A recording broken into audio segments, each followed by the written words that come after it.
Good morning everybody. My name is Marth and today we'll be looking how to detect voiced and unvoiced regions of a speech signal. To do this, we calculate various parameters of the signal such as the short-term energy, short-term magnitude, short-term zero crossing rate, etc. and we see how they vary the signal, and we'll see different patterns in the voiced and unvoiced regions of the signal. Let's start with the short-term energy. The short-term energy of a signal is calculated by dividing the speech signal into blocks, and the energy of each block is calculated. So here I have 3 seconds of an audio signal which was plotted in MATLAB. I'll come to the code after this. Now I'm taking a block size of 30 milliseconds.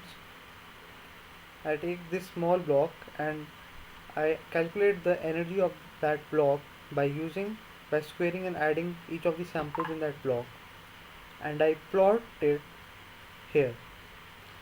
After calculating that block of energy, I shift that block by 10 milliseconds and repeat the same process. I do this for the whole signal and I get this plot here. And as you can see, wherever we have voiced regions in the signal, the energy of that signal goes up.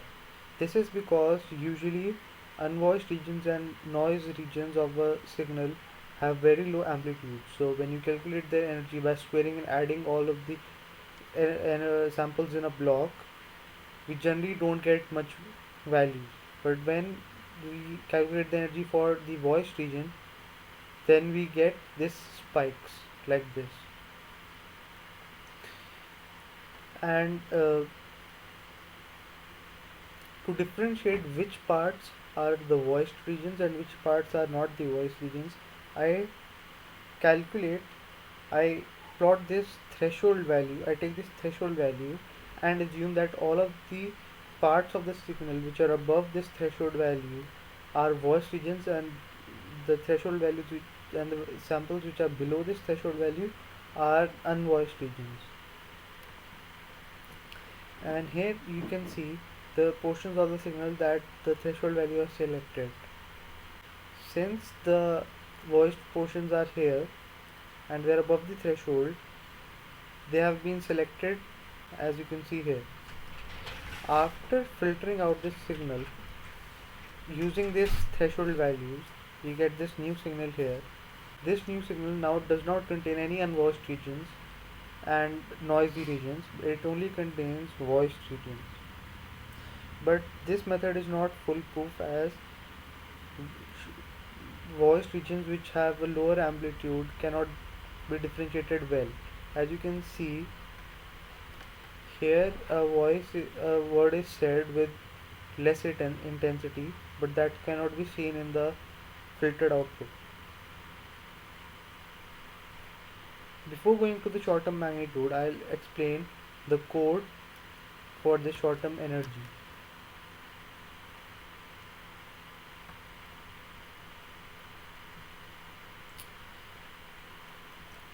These three statements are used to clear the workspace. These two commands are used to import the audio file, and since the audio file has two channels, I'm taking the mean of both the channels to get one single channel. I'm using this statement to extract 3 seconds from the signal, and I'm adding 10,000 samples so that I can take 3 seconds from within the whole clip. The first plot that this program will draw is the signal itself. This is the, by dividing the samples, the sample number with the frequency of sampling, then we'll get the time period. So we're plotting against time. I'm setting the block size and the block shift as 10, and I'm invoking this st function, which I'll come to in a moment. But this function divides the whole signal into blocks and calculates the short-term energy for each of the blocks and returns the output as a feature wave. And I'm plotting this feature wave in the second plot. and I'm also plotting it against time. But the since the number of samples since the number of blocks will be lesser than the number of samples, the new feature wave that we get will have a higher lower sampling frequency than the original signal. So you have to take into account that, which I have done here, and I'm just plotting it here. When this declares what the variable holds the variable holds which of these samples contain voice data and which of them contain unvoiced data. I'm just declaring it as zeros here so that it can be used later on. The threshold percentage for the short term energy I've considered as 7.14%. So if the maximum is 1 volts, then the threshold value will be at 0.07. This mapping is done to map each of the samples of the original signal to the lesser number of samples which are in the feature wave. This is essential so that we can classify each of the samples of the original signal instead of classifying the samples of the feature wave. And here I am telling MATLAB to take only those samples which are greater than the threshold value, and I'm just plotting the threshold line here on the same plot as the previous one. To get the binary parts of the signal that are voiced and unvoiced, I just take the voiced part and just multiply it with 1, which is, you can even omit this part, right, like this. And yeah, so in the next plot I'm plotting the original signal but only the voiced portions of that signal. I'm doing that by multiplying the voiced parts, which binary signal which I classified here, with the signal, original signal. So the parts which are zeroed in the voiced part variable won't show up in the final plot. And that concludes the program. Next up, we see another feature called the short-term magnitude.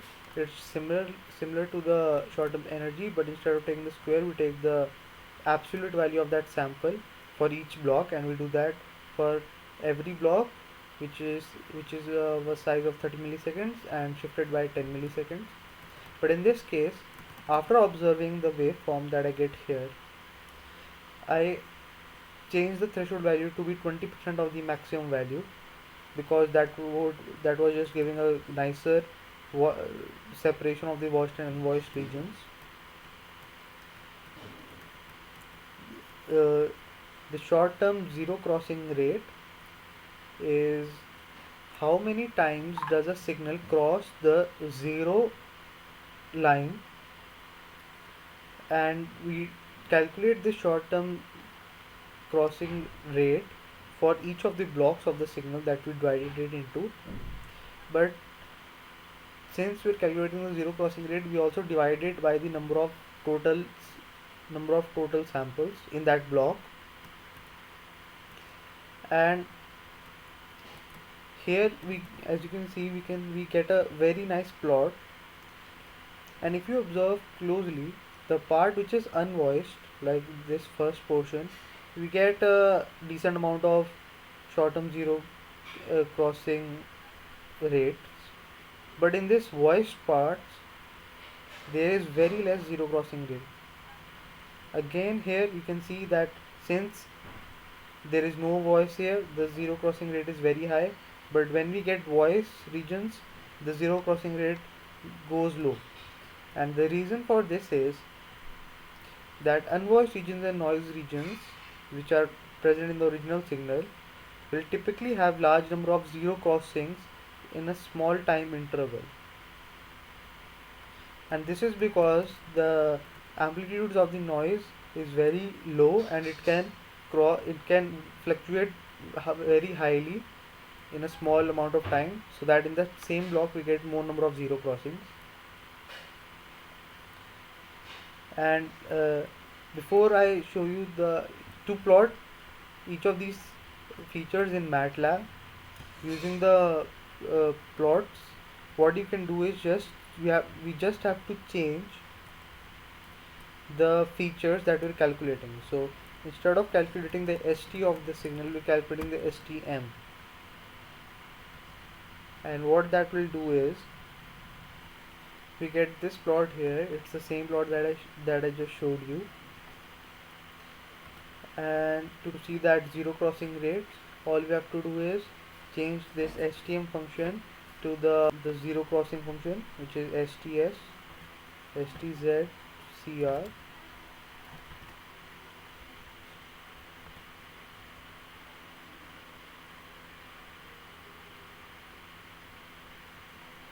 and you get this.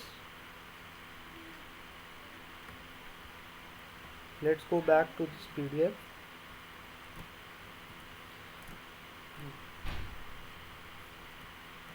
The sample entropy is defined as a measure of the randomness of a signal. How much are the samples varying, how far are they off, how separated are they, and how much information, how many data bits are required to represent that information of the signal. The sample entropy is defined by this formula: minus of probability of xn into log base 2 probability of xn. The probability of a sample is calculated by dividing the whole signal into number of bins and checking and counting the number of samples which lie in each bin, and after that we can calculate what is the probability that a new sample will go into a particular bin. And that's how you calculate the sample entropy. The sample entropy for a noisy signal, as you can see here, will be very high, because a noisy signal will have a very high amount of randomness, but a voiced or speech signal will have a very low amount of randomness. This also means that the amount of information that is required to represent noise instead of speech signal is very high, and this also makes sense. In this case, I'm using the threshold.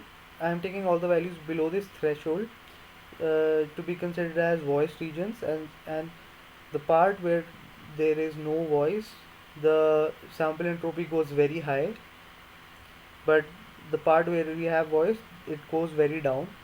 This indicates that speech signals have lower information than random noise, which has random in its name. Again, we get a very good distinction of voiced and unvoiced regions in the last plot.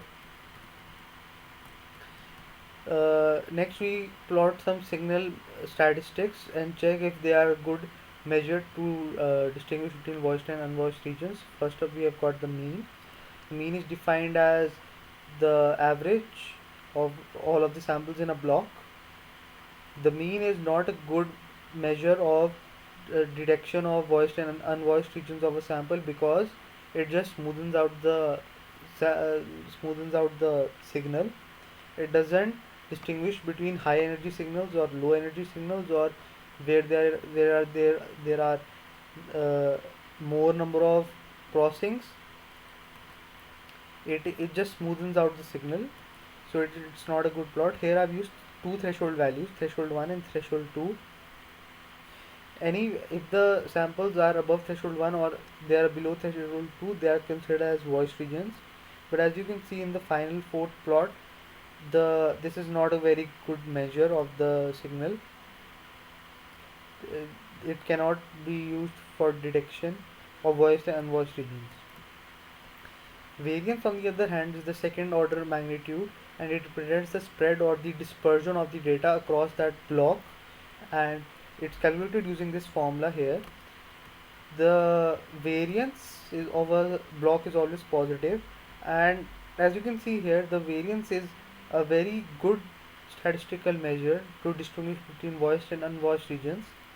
This is because noise will usually be low amplitude noise, high frequency and low amplitude, as you can see in this first portion here, and since it has low amplitudes, most of the samples won't be spread over a large interval, and the variance of that portion will be low. But voiced regions have a higher amplitude, and for the same block size we'll have more number of values which are spread out rather than confined to this small location, and the variance of these regions will be high, as you can see in this plot. And for this case I've chosen this threshold value, which is 10% of the maximum value, and it distinguishes the voiced and unvoiced regions very distinctively. The skewness and the kurtosis, which are the third and fourth degree measures, are not very good statistical measures of distinguish between voiced and unvoiced regions. This is because skewness is used to find the heaviness or symmetry of the distribution. It is used to find how symmetrical our distribution is compared to the normal distribution. A high value of skewness indicates that the peak of the distribution function is inclined towards the right, which is also known as a right skewed distribution function, or it can be left skewed if if the most of the values are inclined towards the left. In this case I've tried to use a threshold value of 20% of the maximum value, but as you can see it doesn't do a very good job. It misses out on important high amplitude signals, speech signals here, and it takes some of the noisy unvoiced regions here. The kurtosis, which is the fourth measure, is defined like this, and it is also not a good statistical measure to distinguish between voiced and unvoiced regions. But as you can see, the kurtosis of the value usually reaches a peak before any of the signal starts, and this is because the kurtosis is used to find the steepness of the distribution function of that block. So just when the block is here at the boundary of the unvoiced and voiced regions, the steepness of the samples of that block is very high, and the kurtosis value is also very high. So at that particular moment the kurtosis value jumps high, but during the duration of the signal it goes low. So we can't use this to distinguish between voiced and unvoiced regions using the threshold method. But I'm sure that if we update our method, like taking the voiced regions between two peaks instead of the threshold value, it will do much better. But as you can see, this does very poorly compared to other of the measured features we've seen. Next up we have got the number of turning points. It is defined as the number of times the derivative of the signal goes to 0.